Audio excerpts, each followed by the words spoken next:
بسم اللہ الرحمن الرحیم۔ اسلام ایڈوائزر کے پیارے دوستو، السلام علیکم۔ ہم امید کرتے ہیں آپ خیریت سے ہوں گے۔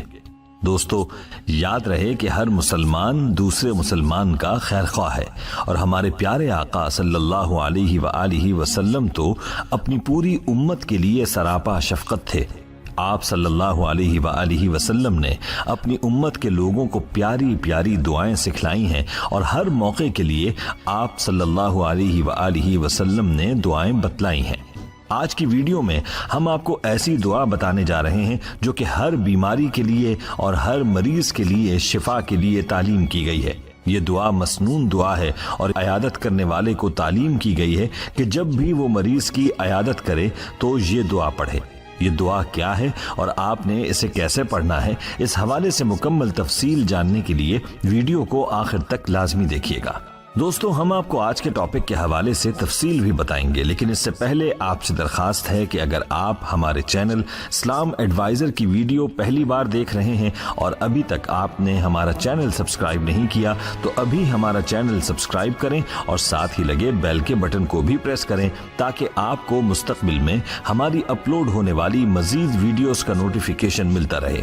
اور ہماری تمام بہنوں اور بھائیوں سے گزارش ہے کہ درود پاک کی برکت سے ہونے والی دعا میں شامل ہونے کے لیے اپنا نام کامنٹ سیکشن میں ضرور لکھیں اور ہماری درود پاک کی محفل کا حصہ بنیں۔ پیارے دوستو، شفا صرف اور صرف اللہ کے ہاتھ میں ہے، جیسا کہ اللہ قرآن پاک میں فرماتا ہے وَإِذَا مَرِضْتُ فَهُوَ يَشْفِينِ، سورہ شعراء کی آیت نمبر 80۔ ترجمہ: اور جب میں بیمار پڑتا ہوں تو وہی مجھے شفا بخشتا ہے۔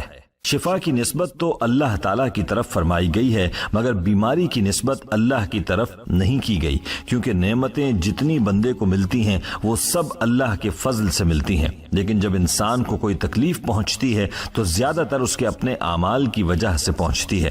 ہر چند وہ پہنچتی تو اللہ کی مرضی اور حکم سے ہی ہے، لیکن اس میں انسان کی اپنی غفلت کا بھی عمل ہوتا ہے، اسی وجہ سے وہ بندے سے منسوب ہوتی ہے۔ دوستو، یاد رہے کہ اس بات میں شک کرنا کفر ہے کہ اگر کوئی یہ یقین کرے کہ شفا اللہ کے علاوہ کوئی اور دینے والا ہے۔ البتہ علاج کرانے کی ممانعت نہیں ہے، لیکن یاد رہے کہ علاج کرانے میں بھی ہمیں اللہ کے حکم اور نبی کریم صلی اللہ علیہ وآلہ وسلم کے طریقے کو دیکھنا پڑے گا کہ اللہ نے شفا حاصل کرنے کے لیے کیا فرمایا، اور ہمارے پیارے نبی صلی اللہ علیہ وآلہ وسلم نے کیا طریقہ اختیار فرمایا۔ دوستو، احادیث سے یہ بات واضح ہوتی ہے کہ بیماری کو زحمت نہیں سمجھنا چاہیے۔ اگرچہ بیماری میں انسان کو تکالیف پہنچتی ہیں اور ہر پریشانی کا سامنا کرنا پڑتا ہے، لیکن اس سے انسان کو گناہوں سے خلاصی ملتی ہے، اس کے گناہ دھلتے ہیں، اور یہ بھی کہا جاتا ہے کہ انسان اللہ کی یاد میں ہوتا ہے۔ جیسا کہ حضرت ایوب علیہ السلام کو اللہ نے آزمائش میں ڈالا اور آپ علیہ السلام نے صبر کیا، اس لیے ہمیں بھی چاہیے کہ بیماری میں صبر کریں اور اللہ کی طرف رجوع کریں اور شکوہ و شکایت سے اجتناب کریں۔ دوستو، ایک حدیث میں آیا ہے کہ آدمی کی دعا اس کے بھائی کے حق میں اس قدر زیادہ قبول ہوتی ہے کہ خود اس کے حق میں اتنی قبول نہیں ہوتی۔ دوستو، عیادت کی بھی احادیث میں بہت بڑی فضیلت بیان کی گئی ہے۔ حدیث پاک میں آتا ہے کہ اگر کوئی مسلمان اپنے مسلمان بھائی کی عیادت کے لیے صبح کے وقت جاتا ہے تو 70,000 فرشتے اس کے لیے شام تک دعائے مغفرت کرتے ہیں، اور اگر شام کو عیادت کے لیے جاتا ہے تو 70,000 فرشتے اس کے لیے صبح تک دعائے مغفرت کرتے رہتے ہیں۔ اور احادیث میں عیادت کرنے والے کو دعائیں بھی سکھلائی گئی ہیں تاکہ جو عیادت کے لیے جائے تو اپنے بھائی کے لیے ان الفاظ میں عیادت کرے اور دعا کرے، اور یہ دعائیں مسنون ہیں اور ان کی بڑی تاثیر ہے، اور یہ دعائیں جلد ہی بھی قبول ہوتی ہیں، جیسا کہ تھوڑی دیر پہلے ہم نے حدیث نبوی صلی اللہ علیہ وآلہ وسلم کی روشنی میں سنا کہ دوسرے کے لیے کی گئی دعا قبولیت کے زیادہ قریب ہوتی ہے۔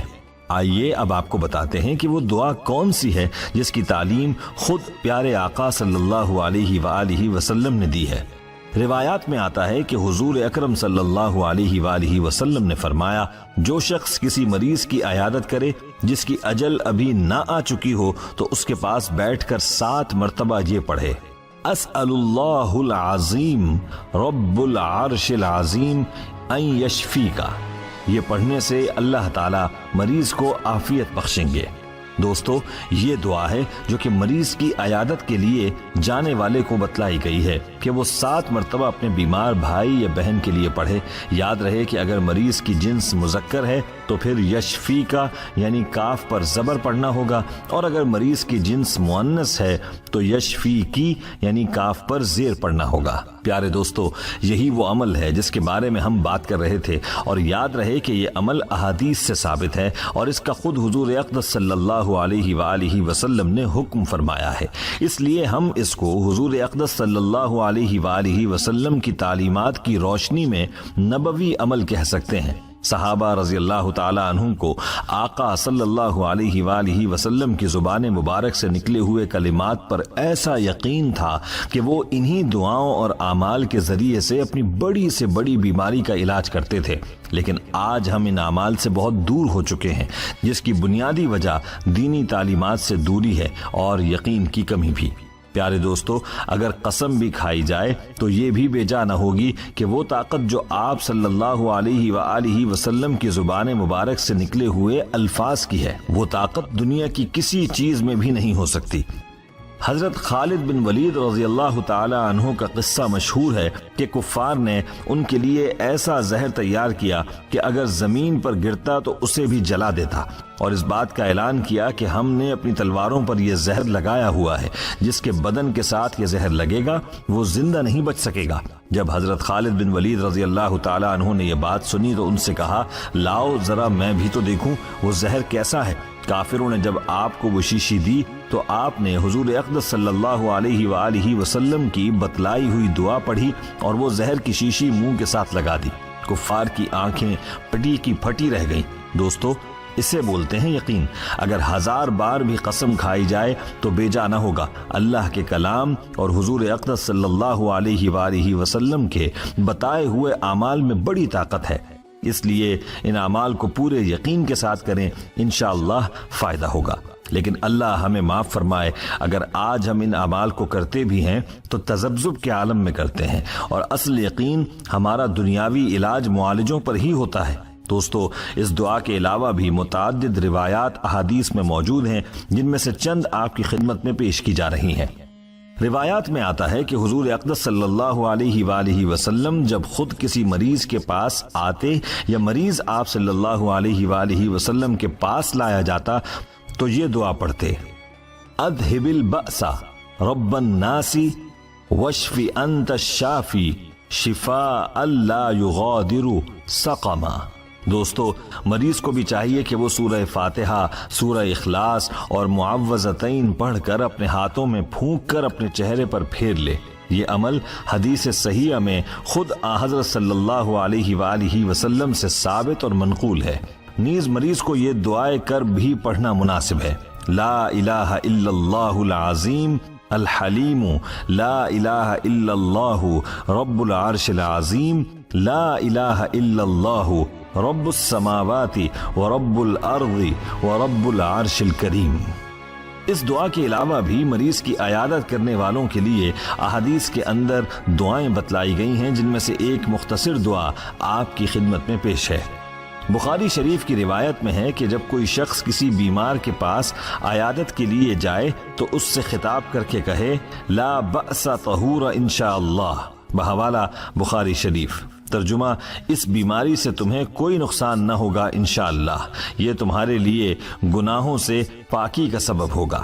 پیارے دوستو شفا اللہ تعالیٰ فرماتا ہے، جبکہ غم اور بیماری کے بارے میں کہا گیا ہے کہ یہ انسان کے اپنے اعمال کی وجہ سے ہے۔ علماء کے مطابق مریض کے لیے درد و الم کا اظہار کرنا جائز ہے، جیسا کہ ایک مرتبہ رسول اللہ صلی اللہ علیہ وآلہ وسلم نے درد کی شدت سے کہا، ہائے میرا سر، لیکن غصہ اور ناراضگی کا اظہار نہیں کیا جانا چاہیے، بلکہ اللہ کی حمد بیان کرنی چاہیے اور زبان پر کوئی شکوہ یا شکایت نہیں آنے دینی چاہیے۔ البتہ مریض کے لواحقین طبیب سے مریض کے متعلق پوچھ سکتے ہیں، جیسا کہ حضور اقدس صلی اللہ علیہ وآلہ وسلم کی عیادت کر کے جب حضرت علی رضی اللہ تعالیٰ عنہ باہر آئے تو ان سے لوگوں نے حضور صلی اللہ علیہ وآلہ وسلم کا حال پوچھا تو انہوں نے کہا کہ اللہ کا شکر ہے، آپ صلی اللہ علیہ وآلہ وسلم نے صحت یابی کی حالت میں صبح کی ہے۔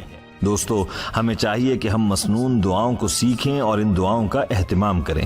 مسنون دعاؤں میں اللہ نے بڑی برکتیں رکھی ہوئی ہیں، لیکن معاملہ سارا یقین کا ہے۔ اگر یقین کے ساتھ ان دعاؤں کا اہتمام کیا جائے تو ہمیں کسی قسم کے علاج و معالجے کی ضرورت نہ پڑے۔ جیسا کہ روایات میں آتا ہے کہ آپ صلی اللہ علیہ وآلہ وسلم کے زمانے میں ایک طبیب مدینہ طیبہ میں کاروبار کی نیت سے آیا، لیکن کافی وقت گزرنے کے بعد اس کے پاس مریض نہ آیا۔ جب وجہ دریافت کی تو معلوم ہوا کہ صحابہ تو اپنا علاج پیارے آقا صلی اللہ علیہ وآلہ وسلم کی بتلائی ہوئی دعاؤں سے اور آپ صلی اللہ علیہ وآلہ وسلم کے بتلائے ہوئے طریقے پر کر لیتے ہیں۔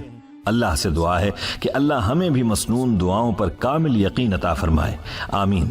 دوستو آج کی اس ویڈیو کو اپنے دوستوں کے ساتھ زیادہ سے زیادہ شیئر کریں، اور اگر آپ چاہتے ہیں کہ ہم آپ کے لیے آپ کی مرضی کا کوئی وظیفہ یا موضوع لے کر آئیں تو آپ اس بارے میں ہمیں کامنٹ سیکشن میں بتا سکتے ہیں۔ پیارے دوستو ہم یہ امید کرتے ہیں کہ آپ کو ہماری آج کی یہ ویڈیو ضرور پسند آئی ہوگی۔ اگر آپ کو ہماری آج کی یہ ویڈیو پسند آئی ہے تو سب سے پہلے تو اس ویڈیو کو لائک کریں اور اپنی رائے کا اظہار کامنٹ سیکشن میں کریں، اور آپ سے ایک بار پھر درخواست ہے کہ آپ ہمارے چینل اسلام ایڈوائزر کو ضرور سبسکرائب کر لیں اور ساتھ ہی لگے گھنٹی کے بٹن کو بھی کلک کریں تاکہ آپ کے پاس ہماری آنے والی مزید ویڈیوز کا نوٹیفیکیشن ملتا رہے۔